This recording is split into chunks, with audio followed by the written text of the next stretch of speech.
Bonsoir, je voulais vous faire une petite vidéo pour vous parler de deux fils de rayon qui remplacent très bien le fil métallisé que l'on peut utiliser en broderie mais qui est toujours assez difficile à travailler et qui est très délicat en entretien. En broderie machine, on utilise du fil de rayon et notamment ces deux teintes de chez Gunol, de Sulky, le 1159 et le 1185 ont un rendu très similaire à un fil doré quand ils sont brodés.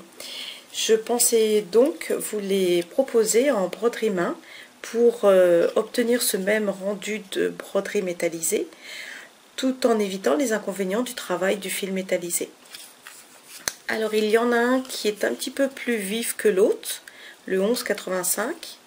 Le 1159 est un petit peu plus hors vieilli.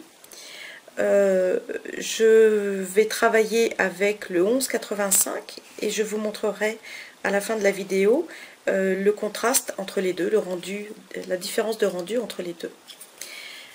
Alors, j'utilise une aiguille à broder classique, le numéro 9 est suffisant. Comme le fil est très fin, je le double pour le broder à la main, pour donner un petit peu plus de volume. Le fil de rayon est un fil qui glisse beaucoup. Il ne faut donc pas hésiter à faire un bon nœud pour bien l'arrimer au tissu. À l'usage, il ne supporte pas l'eau de javel et il faut éviter le contact avec un fer trop chaud, le contact direct. Donc on le repasse avec délicatesse, mais comme on le ferait pour toutes les broderies traditionnelles. Voilà. Alors, le tissu que j'ai choisi a quelques contours dorés, c'est un peu un mélange de cartes postales anciennes.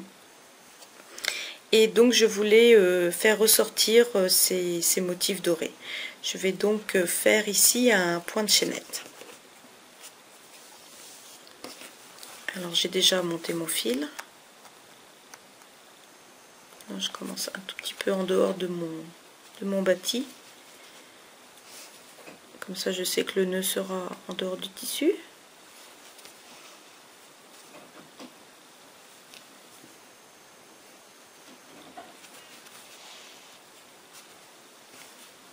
Alors, vous voyez, il glisse très facilement dans le tissu.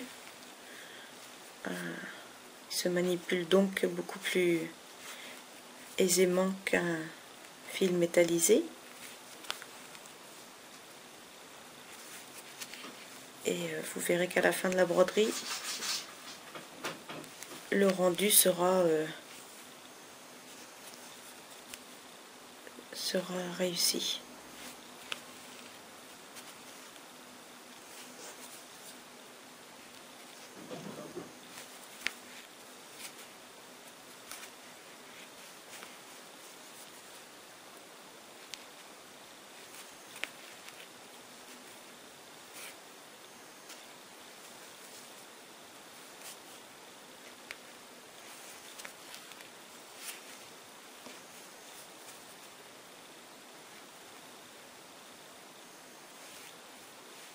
Et voilà.